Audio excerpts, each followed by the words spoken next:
जब कोई साधक भगवान नाम जप आरंभ करता है तो उसने जो ये सुन रखा है शास्त्रों से संतों से कि नाम जप से हमारे जन्म जन्म के पाप नष्ट हो जाते हैं, भस्म हो जाते हैं।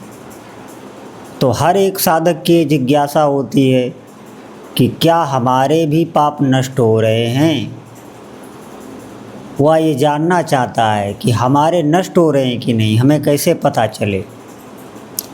अब यहाँ पर ध्यान देने योग्य बात यह है कि नाम जपना कोई केवल एक वाणी का अभ्यास नहीं है, एक क्रिया नहीं है कि एक नाम बार बार आप रट रहे हैं।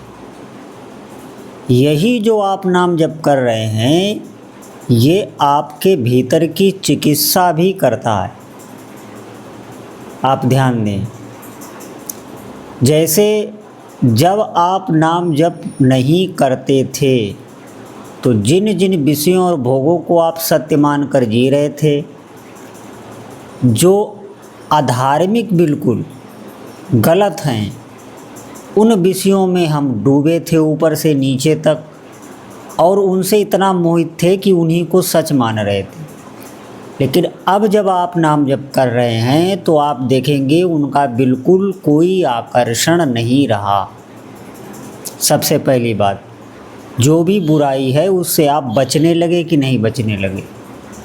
थोड़ा सा भी आप गलत करेंगे आपके भीतर भय लगने लगेगा, आपके भीतर एक ऐसा विवेक जागृत हो जाता है जो हर बुराई को बताता रहता है। आप निश्चित समझें, ये जब करेंगे आप तो आपको अनुभव अवश्य होगा। आप झूठ नहीं बोल सकते, आप किसी के साथ छल कर ही नहीं सकते, आप व्यभिचार, आप चोरी, आप हिंसा, कुछ भी आप ऐसा गलत कर ही नहीं पाएंगे अगर आप भगवान नाम जप करते हैं। धीरे धीरे बिल्कुल ये सब छूटने लगता है और उनका आकर्षण ही जाता रहता है। आपको ये सब बातें अच्छी ही नहीं लगेंगी। तो आप समझें कि हमारे पाप नष्ट हो रहे हैं और स्वाभाविक ही आपके भीतर लालसा होगी कि तीर्थों का सेवन करें, संतों का संग करें, सत्संग सुनें, नाम जप करें, भजन करें। ये आपके भीतर लालसा होगी। भले ही आप कार्यों की अधिकता या व्यस्तता के कारण ये सब करने में असमर्थ रहें, लेकिन भीतर आपके लालसा, इच्छा यही बढ़ेगी। तो आप निश्चित समझें कि भगवान का जप कार्य कर रहा है। आप धैर्य धारण करें।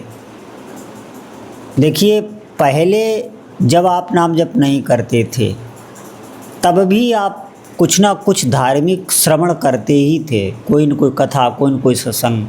लेकिन आप देखेंगे भगवान नाम जप के बाद जो आपके अंदर सुनने के प्रति एकाग्रता आ जाती है, आप गौर करना, कभी आप बहुत ध्यान से एक बात बार बार सुनने लगेंगे, मनन करने लगेंगे। ये चित्त शुद्धि का ही लक्षण है। पापों की अधिकता में एक तो भजन कीर्तन साधन ये अच्छा ही नहीं लगता, अरुचिकर लगता है, प्रमाद आने लगता है, आलस आने लगेगा, इच्छा ही नहीं होगी। और अगर आप सुनेंगे भी तो उसकी कोई भी बात आप हृदय में धारण नहीं कर पाएंगे, मनन नहीं कर पाएंगे। आप किसी एक बात को पकड़ रहे हैं, भले ही अभी आप असमर्थ हैं, पकड़ना चाह रहे हैं, तो ये चित्त शुद्धि का ही लक्षण है। आप आगे बढ़ रहे हैं। जिस मन को आप जानते ही नहीं थे, मन ही बने हुए थे, उस मन को आप देखने लगे हैं, उसकी हरकतों से आप दुखी हो रहे हैं। वैसे अभी जब आपकी अवस्था आगे बढ़ेगी तब आप इस मन की किसी भी हरकत से दुखी ही नहीं होंगे। ये भी स्थिति जैसे जैसे शुद्धि होती जाएगी। ध्यान देकर सुनेंगे। जब आप नाम जप नहीं करते थे तब कोई भी प्रतिकूलता आपके भी ऊपर आई होगी तो आपने अनुभव किया होगा कि उस प्रतिकूलता में हम बहुत ही व्यथित हो जाते थे, इतने भय में हो जाते थे कि हमें लगता था कि हमारा साथ देने वाला कोई है ही नहीं, और साथ देने वाला कोई नहीं है, यही भय व्याप्त हो जाता है। तो प्रतिकूलता का सामना तो दूर है, हम बिल्कुल अपने को हारा और थका हुआ अनुभव करते हैं। और जो नहीं करते, भगवान नाम से विमुख हैं, आप उनका हाल देख लें, अनुभव कर लें। अब अगर आप नाम जप कर रहे हैं तो निश्चित ही आपको लगेगा कि हमारे उपास्य देव हमारे साथ हैं, और जो भी हो रहा है उसका निर्णय भी आपको अनुभव में आएगा। क्योंकि जो एक विवेक हमेशा चलता रहता है भगवान के नाम की कृपा से, वो आपको धैर्य बंधाता चलेगा, कहीं भी आपको डर अनुभव में आने ही नहीं देगा। प्रारंभ में जब आप नाम जप करते हैं तो आप देखेंगे कि हमें बहुत प्रयास करना पड़ रहा है, सुन सुन के कैसे भी हम नियम पूरा कर रहे हैं। लेकिन ज्यों ही पापों का आवरण हटता है, एक स्वाभाविक ही जिह्वा नाम रटने लगती है। जिह्वा पर कोई भी दबाव नहीं होता, कोई भी श्रम नहीं होता, और उस रटन में एक अद्भुत सुख होता है। आप देखेंगे उसी सुख का तो जब अनुभव होता है तो साधक और संख्या बढ़ाने की सोचता है और नाम जब बढ़ाने लगता है। और जब आपके भीतर नाम जब बढ़ाने की बार बार इच्छा जागृत होने लग जाए, नाम छूटने पर व्याकुलता होने लग जाए, नाम जप करते हुए आंसू आने लग जाएं, भगवान की छवि हृदय में विराजमान होने लग जाए, निश्चित समझिए अब आपकी स्थिति बहुत ठीक है। आप जप और बढ़ाते चले जाएं, बिल्कुल नाम छोड़ें ना।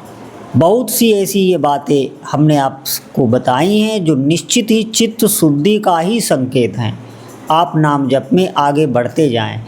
पहले जो बातें हमें दूसरों को देखकर कोई आगे बढ़ता चला जा रहा है तो हमें उससे ईर्ष्या सी होने लगती थी, एक प्रतिद्वंद्विता कि समाज में हम पीछे जा रहे हैं, भौतिक वस्तुओं के प्रति हम बिल्कुल निराश होने लगते हैं कि हम पीछे जा रहे हैं। लेकिन अब आप जब कर रहे हैं तो आपको ये सब बहुत गौड़ लगने लगेगा, बिल्कुल इनका कोई महत्व ही नहीं, कोई जगत की वस्तुओं का आकर्षण ही नहीं।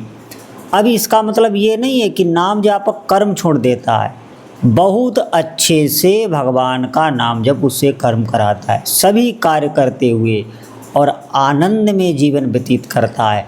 और ऐसी कोई भौतिक स्थिति भी उसकी डामाडोल नहीं होती। आप ये न समझे भगवान का नाम जापक समाज में पीछे रह जाता है, किसी भी वस्तु की कमी नहीं रहती, इस बात को आप समझ लें। भगवान का नाम जब आपके पुण्यों को बढ़ाएगा, पापों को नष्ट करेगा, तो जितनी भी भोग सामग्री है स्वतः आने लगती है। हम कई बार सत्संग में कह चुके हैं, चाहे एकांत जंगल में भी अगर कोई नाम का आश्रय लेके भगवान का जप करने लग जाए तो वहीं सब कुछ उसे प्राप्त होने लगता है। ये भगवान के नाम की महिमा है, और इसे सुन के सब श्रद्धा नहीं कर पाएंगे, ये भी ध्यान रखना। जो कृपा पात्र हैं, जिन पर भगवान की विशेष कृपा हो गई है, या जिन्होंने थोड़ा नाम रूपी धन इकट्ठा कर लिया है, उन्हीं वही इस बात को धारण कर पाएंगे, इस पर श्रद्धा कर पाएंगे कि नाम जप से ही सब हो जाता है। तो निश्चित ही आप जब आपने आरंभ किया है तो आप इस भूल में ना रहें कि हमारे पाप नष्ट नहीं हो रहे हैं। आप देखेंगे कोई भी प्रारब्ध ही आप पर आना बंद हो जाएगा धीरे धीरे। अगर आएगा भी तो इतना सूक्ष्म रूप से आएगा कि आपका भजन बंद नहीं होगा। इसलिए सभी साधकों से प्रार्थना है, अधिक से अधिक भैया नाम में लगो, जितना हो सके समय को व्यर्थ ना जाने दो। बोलो जय जय श्री सीताराम।